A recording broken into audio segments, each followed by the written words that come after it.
Welcome guys, my name is StoneMountain64 and today we're talking auto spotting, automatically targeting somebody without even having to press Q and putting them on the map, as well as cameras for camera coins, how the cameras actually work and function. Camera coins obviously used to unlock the 300 knockout. You guys can check out my recommended video for a full tutorial on that, link down below. Be sure to subscribe if you are new, and let's get into it.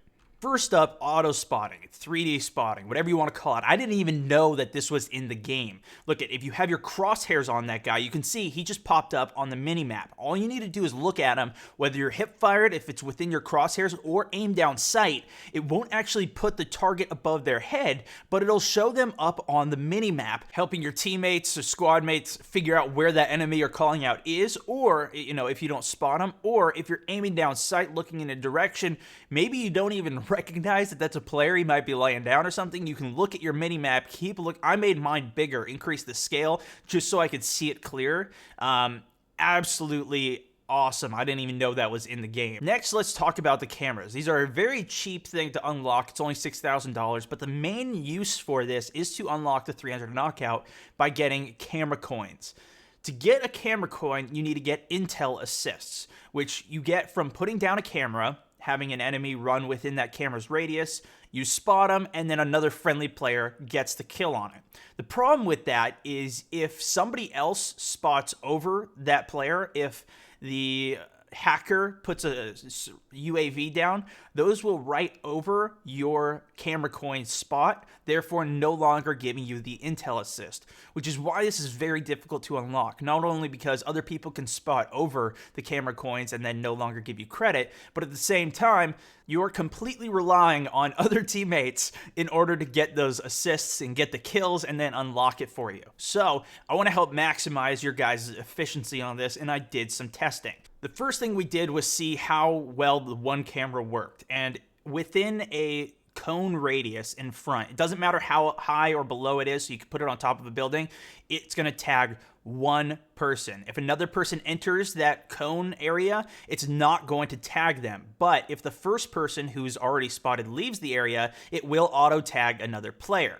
Now, what about if you put two cameras down? If you put two down, even facing the same direction, you can see we have 3 people there. It's only spotting one of those people. Even 4 people there, only one person gets spotted, no matter how many cameras you have down in one direction. And you can only have 3 down at one time. Even when you respawn, once you start putting more down, unlike the beta where you can have infinite down, now you can only have 3.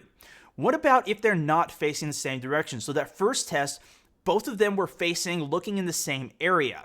Now, if you put 2 down, facing different ways, you can now target 2 people. So as long as your cameras are not within the same cone radius, you can target additional people. And that's really going to be your key when you're working to use this, as well as just in general. If you're going to be playing with the camera, there's no point in putting 2 surveying the same area. So you can't have or you could if you really wanted to spot one area, like if somebody goes behind something. But in general, even if you put it back to back like that on the ground, if people aren't going for it, or you can put it, up higher somewhere, one facing different directions on the map, as long as they're facing different directions, you can spot multiple people. Next thing we tested was putting it on the wall. Now, I mentioned earlier that as long as it's down, it'll spot anybody higher or lower than it within its surveillance. So you can put it on top of the building, it'll spot somebody who's on the ground floor of the building. What about putting it on the wall though? That's right, this camera has a very unique feature in that you can put it on pretty much any surface, even on walls, roofs, whatever you can actually reach at. So the difference with this is obviously now it's vertical, so does it actually flip everything? Can you spot anybody left or right? Unfortunately, no. It still has the same properties as if it was on the ground, but it also still requires you to have a visual on whoever you're spotting. Therefore, if somebody's around that wall, you're not going to be able to spot them until they become right in front of the wall, decreasing the thing's line of sight in general. It's still going to target the same amount up and down, but if you see it completely blocks the visual on the left-hand side. So if you are going to be using this, you'd be better off just putting it right on the ground closer up, which would extend the range that you can actually see over to the left. Even if it's not, because as long as it's right up against the wall, you have the minimum amount of sight. But the further to the right you move it, the increased spread that it's going to do. Or rather than just attaching it to the wall, if there is just like an infinitely long wall here, you can put it on the ground facing more to the right, which will increase the range of it rather than just putting it against the wall and giving it the only half of what it could actually see. Next thing we wanted to try was the camera against vehicles. Maybe you could spot a vehicle and then blow it up with an RPG, have your buddy do that, and get a four intel assists at once.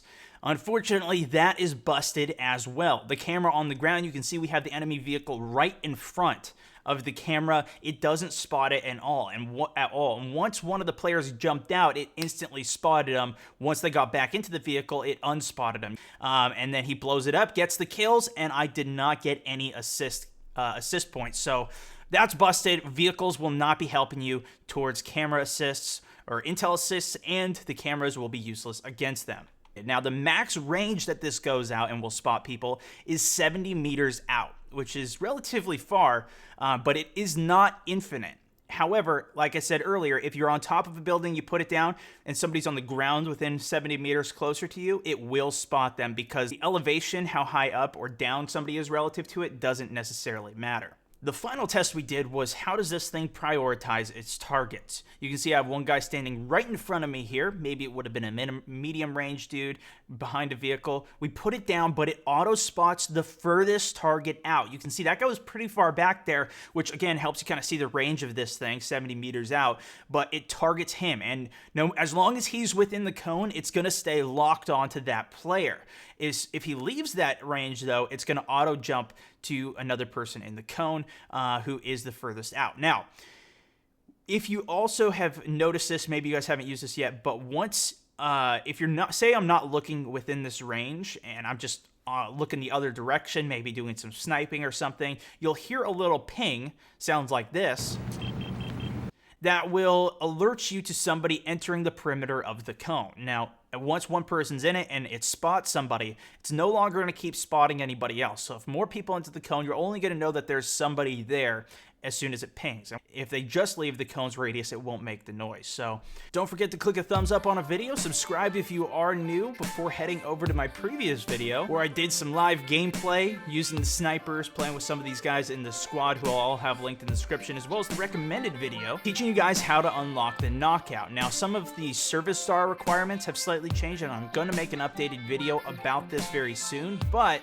for now, this video will give you a good overview of how to unlock it. Thanks so much for watching, and I'll see you guys in the next video. This is Stonehouse64, signing out.